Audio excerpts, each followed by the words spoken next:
దేవుడు మనిషికి ఏ అద్భుతమైనటువంటి అధికారాన్ని ఇచ్చాడు, దేవుడు మనిషికి ఏ అద్భుతమైనటువంటి స్వరూపము మరియు పోలికను ఇచ్చాడు. ఆ పోలిక కలిగినటువంటి ఆయన ప్రతిబింబముగా, ఆయన ప్రతిమగా మరియు ఆయన ప్రతినిధిగా ఒక మనిషి రావాలి. భూమి ఆకాశములను ఐక్యపరచాలి. దేవునితో తిరిగి మనిషి యొక్క సహవాసం జరగాలి.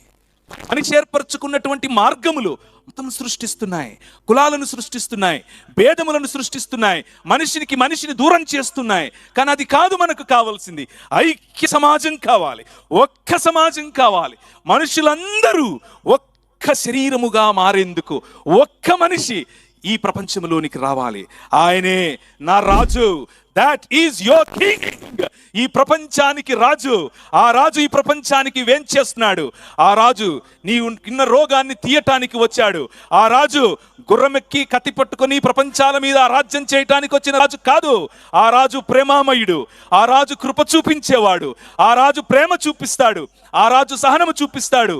ఆ రాజు ఈ రోజుల్లో కొద్దిగా మైక్ పట్టుకొని 10 మాటలు మాట్లాడగలిగితే, కొద్దిగా ధనముంటే, కొద్దిగా 1-2 కార్లుంటే ముందు కొందరు పరిగెట్టాలి, వెనక కొందరు పరిగెట్టాలి, బొకేలు ఇవ్వాలి, నీళ్ళు ఇవ్వాలి, అడుగులకు మడుగులు వత్తాలి. ప్రభు ఆనాడే అన్నాడు, మనుష్యుడా, నువ్వు సృష్టించుకుంటున్నటువంటి రాజ్యం, నీ పైన రాజ్యమేలటానికి నువ్వు ఏర్పరచుకున్నటువంటి నీ నాయకులు, నీ పిల్లలు వెళ్ళి వాళ్ళ ఇంట్లో రొట్టెలొత్తాలి, నీ పిల్లలు వెళ్ళి వాడి కాళ్ళు పట్టాలి, నువ్వు సంపాదించిన సంపదలో వాడికి భాగం ఇవ్వాలి. ఇది నువ్వు ఏర్పరచుకునే రాజు. కానీ ఐ యామ్ ద కింగ్, నేను రాజును. ఈ రాజు నీ దగ్గర కప్పమడగడు. ఈ రాజు నీ దగ్గర పన్ను అడగడు. ఈ రాజు నీ దగ్గర దోచుకోడు. తనకున్నది పంచిపెట్టేవాడు. ఈ రాజు నీకోసం మాట్లాడటానికి, ఆయన నీకోసం నిన్ను వెయిట్ చేయించేవాడు కాదు. నేను ఒక అధికారి దగ్గరికి వెళితే గంటలు వెయిట్ చేయాలి. మీటింగ్కు రావాలంటే పాస్టర్లు గంటలు వెయిట్ చేయిస్తారు. కానీ ఈ రాజు అలా కాదు.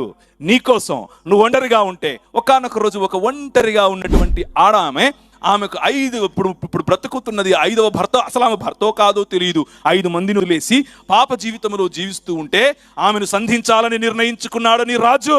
ఆమె దగ్గరికి వెళ్ళడాలని నిర్ణయించుకున్న నీ రాజు ఆమె ఒంటరిగా ఒక చోటుకి వచ్చి నీళ్లు పట్టుకుంటుంది అని తెలిసి, ఈ రాజు భూమి ఆకాశములను సృజించిన రాజు, కలిగి ఉన్నదేదియు ఆయన లేకుండా కలుగలేదు అని చెప్పిన రాజు, ఈ రాజు వెళ్ళి ఆమె కోసం వెయిట్ చేస్తూ కూర్చున్నాడు.